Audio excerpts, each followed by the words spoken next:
সম্প্রতি গভীর সমুদ্রে ট্রলার দুর্ঘটনায় মৃত মৎস্যজীবী পরিবারদের পাশে এসে দাঁড়ালেন রাজ্যের বিরোধী দলের নেতা শুভেন্দু অধিকারী এবং তাদের সব রকম সহযোগিতার আশ্বাসও দেন। আর সেই ছবি আমরা তুলে ধরেছি। না না এখানে লোকাল কেউ আছে সঞ্জয় আপনি চিনিয়ে সঞ্জয় চিনিয়ে তা বাদকে আপনি মাঝি আছে মাঝির মা এই ব্যাগ দাও কানাই দাস বাসুদেব চলে আসুন এই বিকাশ আছে না দাঁড়াও, কেউ ঠেলাঠেলি করবে না, আস্তে আস্তে ইয়ে করছে তো, আস্তে আস্তে একটু দেওয়ার সুযোগ দাও। এই যে ইনি আছে।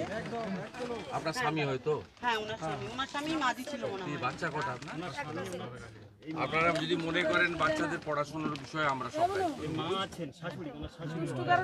মাঝি বউ না? ওনার বউ মাঝি ছিল তো। এই যে এটা কোথায় আমার নাতি কই? তো হয়ে গেল 6 জন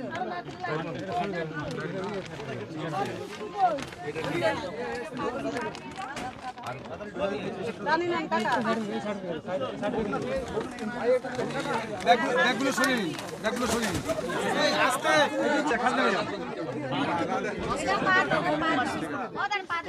ভালো একজনে কথা বলে এতজনে কথা বলবে না, আস্তে কথা বলে উনি বুঝবেন। বাকি আপনাদের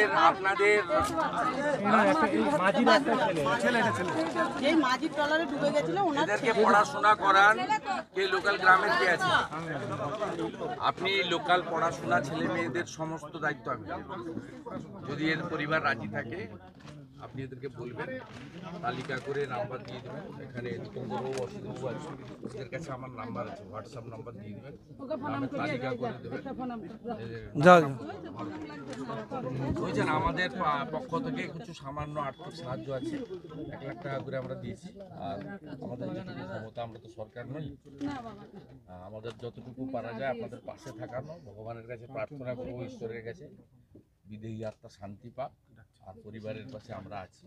আর কিছু আপনাদের এই রিলিফ কিছু আছে, কিছু আছে। আর ভবিষ্যতেও না আপনারা সবাই ভালো থাকুন, আর কিছু না। এই করতেই আমরা এসেছিলাম, আমাদের অন্য কোনো বক্তব্য নেই। আমরা পাশে থাকলাম এবং বাচ্চাদের পড়াশোনা যা যা বাচ্চা আছে এই 8 জনের, যদি রাজি থাকেন এই ভাইকে দায়িত্ব দিয়ে যাচ্ছি। কি নাম তোমার? মন্ডল সম্পাদক। আচ্ছা, কি নাম? মিঠুন বাগকে দায়িত্ব দিয়ে গেলাম। আপনাদের সম্মতি থাকলে আমাকেও মিঠুন জানালে আমি সম্পূর্ণ দায়িত্ব পড়াশোনা যদি মনে করেন হোস্টেলে রেখে দেবেন। আমরা রামকৃষ্ণ মিশন বা ভারত সেবাশ্রম সংঘের সঙ্গে কথা বলে, বালিগঞ্জ ভারত সেবাশ্রমের সঙ্গে মহারাজের সঙ্গে কথা বলে আমি ওদের রাখার সব ব্যবস্থা করব।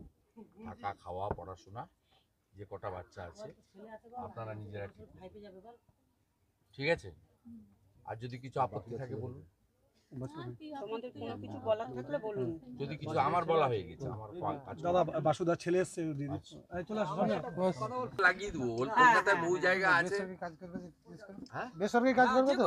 হ্যাঁ, বেসরকারি কাজ আমাদের তো কথা কথা মিথ্যা কথা বলতে এসেছি। ওপরেই কাজ করবে,